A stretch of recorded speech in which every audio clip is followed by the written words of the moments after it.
అమ్మా అమ్మో ఏం చేస్తున్నావు అమ్మో? నువ్వు ఏమన్నావు? నువ్వు దండం పెట్టుకో. ఏమన్నావు? ఎక్కడ తీసుకెళ్తాను? అసలు ఏంటి చెప్పు.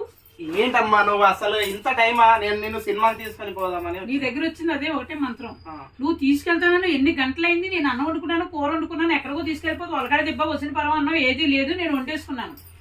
ఇప్పుడు ఎక్కడ తీసుకెళ్తావు? 9ంటికి చెప్పు ఒకసారి. పదా ఐమాక్స్కి వెళ్ళిపోదాం, సినిమా చూద్దాం. ఇప్పుడా? అంటే సెకండ్ షో? సెకండ్ షో బాగుంటది సినిమా మాత్రం. ఏం సినిమా? ఏదో నితిన్ నడుస్తుందట. నిజంగా కానీ తీసుకెళ్ళకపోతే నీ బుర్ర బద్దలు కొడతా అంతే. ఇంకా అమ్మా కూర్చోన్నది. ఇంకేమున్నది? ఏంటి ఎట్లా ఉంది? నేను బానే ఉన్నది. ఎక్కడికెక్కడ దున్నేస్తున్నారు. దున్నుడే దున్నుడు దున్నుడే దున్నుడు. దున్నుడు అంటే అర్థమైందేమో. నాగలతోటి పొలం తోటి దున్నుడు. అలాగే మరి బాగానే అర్థం చేసుకో. చెప్పు నాయన. బాబు అందరూ ఎక్కేసి దీని అంతా నాశనం చేసేస్తున్నారు బాబోయ్. దున్నుతున్నారా దానిపైన? దీని మీద దున్నర్లే, మంచం మీద దున్నొచ్చావు కదా ఇప్పుడు. పొలాల్లో కూడా దున్నుకుంటున్నారా? అక్కడే పోన్లే సంతోషం. ఎవరన్నా దున్నుకున్నా 10 కాలాల పాటు చల్లగా ఉండాలని నా మనసు కోరుకుంటుందమ్మా. నా నెత్తి మీద ఉప్పులు పెడుతున్నారు. వాళ్ళ నాగలి కూడా గట్టిగా ఉండాలని మనస్ఫూర్తిగా కోరుతున్నా. అలాగే ఆలోచించుకుని బుర్రలు పాడు చేసుకుంటారు. నువ్వు అలా డైలాగ్ లేకపోతే. లేదండి, నాగలంటే బండి అన్నట్టు అంతే, వేరేది ఏం లేదు. దున్నేది పొలం అన్నట్టు. ఆ పొలంలో వరిసేని వేస్తున్నావా లేకపోతే ఇంకేమన్నా వేస్తున్నావా? ఆలోచించుకున్న టక్కుని చెప్పే కదా. నిజమైతే కదా, నిజమైతే టక్కున వస్తుంది. నిజం కాని మూలం ఆలోచించడం. వరిసేను వరి అంటే బియ్యం. వడ్డీలు వేస్తే మొలకొచ్చి వాటికి మళ్ళీ వడ్డీలు కాస్తే అవి కోసి దున్ని బస్తాలు కట్టి మనకు బియ్యం కావాలంటే ఆడించుకుని బియ్యం తెచ్చుకుని రైస్ వండుకుంటాం. అలాగే అమ్మా ఎన్ని చెప్తున్నావు? ఎప్పుడన్నా పొలంకి వెళ్ళినా? మాకు పొలం వెళ్ళవలసిన పని లేదమ్మా. మేము అసలు బయటికే కనిపించాం. నా రాత బాగోక కలమ తల్లి నా ఒంటి మీద ఉండి ఈ సిటీలన్నీ ఉండి అందరు నెత్తి మీద పెట్టుకున్నాను శనిగ్రహాన్ని. అందరూ మోసం చేయటమే. మొన్న 6 నెలల నుంచి కూడా నాకు డబ్బులు రాలేదు కదా. తాడు సూత్రాలు మొత్తం తాగట్లో ఒకట్లో నాకు పడి ఎడుతున్నారు. నాకు అదే నా మనసు అందరికీ తెలుసు మంచిది అని. మళ్ళీ వచ్చిన వాళ్ళకి ఎవ్వరికి కూడా భోజనాలు పెట్టకుండా నేను పంపను. ఏదో అంటారు డొక్కా సీతమ్మ ఏదో అంటారు. ఎవరు మన సత్య అన్నాడు, నీ పేరు లక్ష్మి కదమ్మ, డొక్కా సీతమ్మ పెట్టాలి. అయిబు డొక్కా సీతమ్మ అంటే ఎంత మంచిదో తెలుసా అని అప్పుడు స్టోరీ చెప్పాడు. అలాగే వచ్చిన వాళ్ళకి అందరికి భోజనం పెడతాం. వచ్చిన వాళ్ళందరూ నిన్ను పాడు చేయాలి, కింద తొక్కాలని చూస్తారు. ఆ కర్మ ఆడదేవాడు అంతే. ఇప్పుడు ఇంత పోయింది, కర్మ ఆడదే. పిల్ల తరంతరం అనుభవించారు తెలుసా. ఫ్యామిలీ అంతా కూడా నాశనం అవ్వకపోతే 2-3 నెలలు నన్ను అడగండి ఎవరైనా సరే. ఇప్పుడు పాడు చేసిన వాళ్ళు అందరూ తెలిసిపోతున్నారు. ఒకడు ఎక్కడో వచ్చాడు, ఒకడేమో అక్కడికి వెళ్ళాడు. ఇప్పుడు ఇటు 3వ వాడు. ఎవరైతే కొట్టుకున్నారో నేను పేరు పెట్టను, ఎవరైతే నా డబ్బులు 6 నెలలు తిని పాడు చేశారో నన్ను నాశనం అయిపోతారు. అందులో ఎవరైనా సరే ఎవరైనా ఇదైనా ఏదైనా ఒక ఆడదానికి 1 రూపాయి పెట్టాలి తప్ప 1 రూపాయి మింగేయాలని చూడకూడదు. మగవాడు ఎవడైనా సరే. 6 నెలల నుంచి తినేసారమ్మా. అసలు నేను ఎదవ మరి మనిషి రూపంలో రాక్షసు మామూలు ఎదవో నాకు తెలియదు. అట్లా ఉన్న సమాజం రేపు తెలుస్తుంది. ఎస్ఐ గారు లేరు, మండే తెలుస్తుంది. మండే వెళ్తాను. ఒకళ్ళు అడిగిపోతున్నారు వెళ్ళటానికి. మరి వెనకాల ఏం బ్యాక్గ్రౌండ్ ఉండి నన్ను బరగడుతున్నారు. ఇవాళ ముస్కాన్ కూడా వస్తాననేసి నాటకం ఆడేసిందమ్మా. మరి నేనేమనుకున్నా, నేను అమ్మనంతా నేనే చూసేస్తానని చెబుతుంది. మరి రావాలి కదా కేగేసినప్పుడు. మన 2 రోజులనే నాటకం ఆడేసింది, ఇవాళ నాటకం ఆడేసింది. మరి ఎవరో పని ఉన్నదా, నువ్వు ఓవర్ యాక్షన్ చేయకు కొడుకు అని. తల్లి తరపు మాట్లాడతావా లేకపోతే చెల్లి తరపు మాట్లాడతావా? ఇద్దరిని సమానంగా తీసుకురావద్దు. న్యాయం ఎటుందో అటు మాట్లాడు. నాకు తప్పు జరిగింది, నువ్వు చెత్త రావాలి కదా. మరి ఏంటి మగోళ్ళు అడిగిపోయి ఆడోళ్ళు అడిగిపోయి నేను ఒకదాన్ని వెళ్ళినా? ఆ దేవుడు ఎవరు రాశాడో వాళ్ళని తీసుకుని వెళ్తాను. ఇంకంతే. కొడుకుని నమ్మను, కూతురిని నమ్మను. అది నాయన. ఇంకేం చెప్పు. ఇప్పుడు ఆకలి వేస్తుంది, ఎక్కడ తీసుకెళ్తావో తీసుకెళ్ళి. నీ ఇష్టం. ఏమో అమ్మ ఎక్కడ తీసుకెళ్తావు? ఫుడ్ మాకు ఫుడ్. నీ ఫుడ్ నా వాయినా తినేను, నేను అంత తింటాను చాలు. ఏం లేదు, ఫుడ్ అడుగుతుంది హుస్సేన్ సాగర్ లో తీసుకుని వెళ్ళేసి అక్కడ వదిలేస్తే. చూసారా అంత అందంగా ఉన్నది కొడుకులు అంటే. అదే మరి హుస్సేన్ సాగర్ లో తీసుకెళ్తావా? అక్కడ అది ఒక అంత హోటల్ ఉంది. వద్దులే, అంత వద్దు. ఇక్కడే ఉన్నాయి, మన రెమత్ నగర్ లోనే ఉన్నాయి హోటల్స్. మరి నేనేమనుకున్నా అంటే హుస్సేన్ సాగర్ దగ్గర మంచిగా అబ్బో వాటర్ చూసుకుంటా. అలాగే వద్దులే నాయనా, వద్దు అలాంటి వద్దులే మనకి.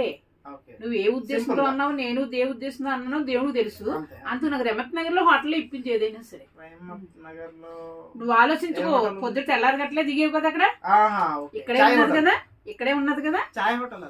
ఏదైనా సరే ఇక్కడే ఉన్నాయి. నువ్వు ఫుడ్ హోటల్ నడు, నేను చూపించాను. బిర్యానీ హోటల్ ఉన్నాయి, ఫుడ్. నీ ఇష్టం. ఆ టేబుల్ కూర్చున్నాక మైండ్ కి ఎత్తి వస్తుంది. బిర్యానీ తింటావా? నీ ఇష్టం అని చెప్పాను కదా, హ్యాపీగా తినిపించి వెళ్ళిపోతున్నాడు. తప్పకుండా.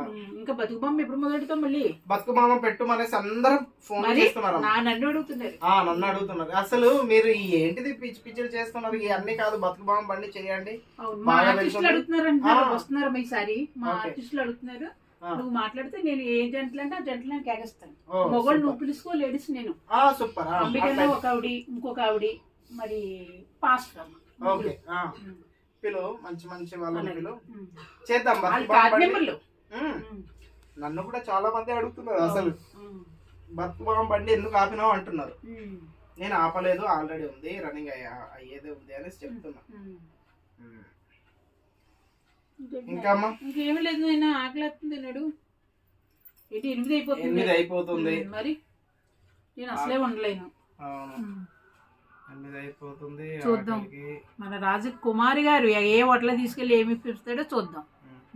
ఇవాళ నేను ఇప్పియకపోతే మళ్ళా రేపు చెప్పేస్తుంది అమ్మ, రాజ్ కుమార్ ఇప్పిస్తే 90 ఛానల్లోకి వెళ్ళిపోతాయి అన్ని కూడా. 90 ఛానల్లోకి చెప్పేస్తుంది. రాజ్ కుమార్ గారు వచ్చాడు, ఏమి ఇప్పియలేదు, సాయంత్రం వరకు వీడియో చేసుకున్నాడు, పీకిడు అంట. ఇప్పిస్తే నా బిడ్డ వచ్చిండు, అలా అన్నం పెట్టిండు. మోసం చేయలేదు, ఇంత మట్టికి ఎప్పుడు కూడా మోసం చేయలేదు. నేను ఎప్పుడైనా చేసిన లేదు, తిండి కూడా బాగా పెడతాం. ఎందుకంటే మనం ఎన్ని పనులు చేసేది తిండి అంతే. ప్రతి ఒక్కటి. నేను మొన్న రాజమండ్రి వెళ్ళినప్పుడు కూడా మధ్యలో కూడా అన్నాడు కొబ్బరి బొండం అని జ్యూస్ అన్నాడు. ఎందుకమ్మా మన భోజనం చేసేటప్పుడు బిర్యానీ ఇప్పించేటప్పుడు మళ్ళీ కొబ్బరి బొండాలు ఇట్లకి 50 రూపాయలు బొక్కే కదా, అందుకని బిర్యానీ ఇప్పించాడు. మళ్ళీ అక్కడ కూడా చేప ఫ్రై ముక్కలు వేయించాడు. చేప ఫ్రై ముక్కలు వేయించాడు, గ్రే వేయించాడు. శుభ్రంగా తిన్నాను, హ్యాపీగా వచ్చాను. చాలా బాగుండే కదమ్మా. ఆ చిన్న హోటల్ అయినా కూడా నిజంగా చెప్తున్నా రేట్ కూడా తక్కువ కదా, 80 ఫుల్ ప్లేట్ 80. మరి ఇడ్లీ టిఫిన్లు కూడా 20 రూపీస్. పొద్దున ఇడ్లీ తీసుకొని వెళ్ళినా అక్కడ నుంచే కదా. అక్కడే వెనకాల కూడా నేను అవి కొనుక్కున్నాను చూడమ్మా, మట్టివి. అవి చూడు, మ్యాంగో ఒకటి చూపించు. చూపెట్టమ్మా. నంది అవార్డు కూడా వచ్చింది అమ్మకు, అది కూడా చూపెట్టండి. అది నంది అవార్డు అమ్మది. ఇదైతే కృష్ణకాంత్ పార్క్ లో 40 కానించి 50 కానించి 20 కానించి ముద్దులు ఎక్కువ అయిపోతుంది, నాకు ఒళ్ళు పడిపోతుంది అని కానించి ఇది ఇదమ్మా మూమెంట్లు. ఇక్కడ డైలాగులు మారిపోతాయి నాకు, అది అంతే తప్ప అంతనే ఇంటికి తిదిగోనండి. క్యాబేజీ ఏమండి, వంకాయ, మరి మామిడికాయ చూడండి, నిజంగా చెట్టుని కోసినట్టేనండి ఇలాగా, చూసారా? దానికి మళ్ళీ ముచ్చుకు కూడా చూడండి అలాగా. ఓకే, ఇది బనానా. 6 బనాలు కానిచ్చేస్తున్నారు ఇక్కడ. అమ్మోయ్, ఇగో ఇది దీని పేరు ఏంటంటారు, టమాటా. హ్యాపీ అండి, సంతోషం. ఒక యాపిల్ అక్కడ తగిలించాను, చూపించండి. ఎక్కడ పడితే అక్కడే ఉంటుంది అది.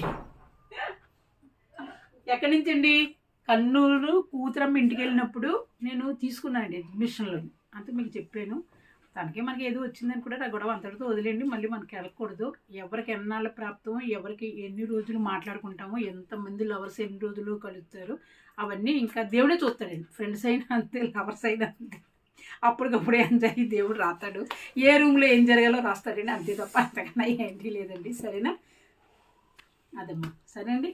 హాయ్ అండి, బాయ్ అండి, నమస్తే. చూసిన వాళ్ళందరూ కూడా హ్యాపీగా లైక్లు చేసి గంట వరకు అందరూ కొట్టేస్తున్నారండి బాబు. నా ఛానల్ కొట్టలేదు, మీకు దండాలు, మీ పాదాభివందనాలు. నా ఛానల్ కూడా అమ్మా ఎస్ఆర్కే సాయిబాబా, ఎస్ఆర్కే సాయిబాబా, నేనే కనకం, నా పేరే కనకం, మా నాన్నగారు, మా నాన్నగారు. ఈ మూడింటికి కూడా కొట్టండి అమ్మా, మీకు దండం పెడతారు. మీ పాదాభివందనాలు. ఇది కొట్టండి, నేను ఎక్కడున్నా కొట్టండి. అందరూ బాగుంటారు. వాళ్ళు నాకు జీతం ఇస్తున్నారు కదండి 15,000, అందుకు వాళ్ళకే కొట్టండి. కానీ నాకు కొట్టండి అమ్మ, మీ పాదాభివందనాలు. అమ్మ ఒక మాట చెప్తున్నాను, ఎందుకంటే అమ్మ కొత్త ఛానల్ పెట్టిందండి. ఇప్పటికి అంటే డబ్బులు అనేది లేవు, ఇంకా స్టార్ట్ అవ్వలేదు. 6 నెలల నుంచి ఆ ఛానల్ పోని పక్కన పెట్టేసి మళ్ళీ ఏసారికి సాయిబాబా అనేసి కొత్త ఛానల్ క్రియేట్ చేసేసింది. దయచేసి మీరందరూ సపోర్ట్ చేస్తారని, ఆదరిస్తారని మనస్ఫూర్తిగా ఎందుకంటే జనవరి కాడి నుంచి ఎవరి జోలికి నేను వెళ్ళలేదు. నా ఛానల్, నా ఇష్టం, నా డాన్స్, నా రూము నేను మాట్లాడుకుంటున్నాను. ఎందుకంటే అమ్మకి యూట్యూబ్ నుంచి ఇన్ని రోజులు రెమ్యునరేషన్ వచ్చి హ్యాపీగా ఉండేది, ఇప్పుడు కూడా హ్యాపీగానే ఉన్నది కాదంటలేను. కానీ యూట్యూబ్ ఛానల్ మనై నడిసి అమ్మాయి నడవకపోతే చాలా బాధ. అంటే ప్రతి ఒక్కరు కూడా హ్యాపీగా ఉండాలి, అవునా కదా, అందరిది. బట్ ఇప్పుడు అమ్మది 500 చేంజ్ సబ్స్క్రైబర్లు ఉన్నాయి. మీరు తొందరగా ప్లీజ్ దయచేసి చెప్తున్నా, తొందరగా ఎస్ఆర్కే సాయిబాబాని అందరూ సబ్స్క్రైబ్ చేయండి, షేర్ చేయండి, లైక్ చేయండి, మా అమ్మని ఆదరించండి దయచేసి. మధ్య మధ్యలో కూడా నాకు ఇలా వీళ్ళు ఇస్తా అంటే అదే నేను గట్టం చేసుకుంటున్నాను. నేను బంగారంలాగా ఒకటి మొదలు పెట్టాడండి, అది కూడా ఛానల్ నెలకి 30,000, 30 వీడియోలు ఇవ్వాలి, 15,000 అండి. మరి నాకు రెంటో ఇది సరిపోతుంది కదండి. అలాగే బాబా ఏదో రూపంగా నాకు చూపించాడు, అందుకు కూడా నేను ఇంత సంతోషంతో ఉంటున్నాను 70 ఏళ్ల వయసులో కూడా. ఇంకోటి కూడా చెప్తున్నా, నేను షిరిడి సాయిబాబా దగ్గరికి ఫస్ట్ టైం తీసుకొని పోయింది అమ్మాయి నన్ను. అయితే ఫస్ట్ నేను సడన్ గా ఫిక్స్ చేసేసింది షిరిడికి వెళ్దాం అనేసి. నేను రాను అనేసి అంటే అయ్యో పోన్లే వాడికి వచ్చే భాగ్యం లేదేమో అనుకున్నాను. నేనే అన్నాను. తర్వాత నాకు వెంటనే డబ్బులు దొరికినాయి. నేను మళ్ళీ అమ్మకి ఫోన్ చేసి నేను వస్తున్నా అమ్మ అనేసి మళ్ళీ గమ్మున వచ్చేసాడు బండి వేసిన అమ్మ నాకు డబ్బులు దొరికినాయి వస్తాయంటే అప్పటికప్పుడే అసలు వాళ్ళు అనుకోలేదు, చేయలేదు. కానీ చాలా మంది ఎంజాయ్ చేసినాం నిజంగా. షిరిడిలో మాకి కొత్త సంవత్సరంలో చాలా హ్యాపీనెస్. అంటే మేము షిరిడి మేమిద్దరు వాళ్ళిద్దరు నలుగురు ఒకే రూమ్ తీసుకున్నామండి. ఎంత 350, 400 అంతే, 400, 350, 400 అండి. సాయంత్రానికి ఖాళీ చేసాం, మళ్ళీ బండి ఎక్కేసాం. అంటే 2 days కి 700 అయింది, 3535 700 అయింది. చాలా ఎంజాయ్ చేసినాం. వాళ్ళే పెట్టుకున్నామండి. నేను మాత్రం ఒక ఎడిటర్ లేడీని తీసుకెళ్లాను, చరణ్ బాబు దగ్గర ఉన్నది తీసుకెళ్లాను. ఆ పాపకు నేను టికెట్ పెట్టి తీసుకెళ్లాను.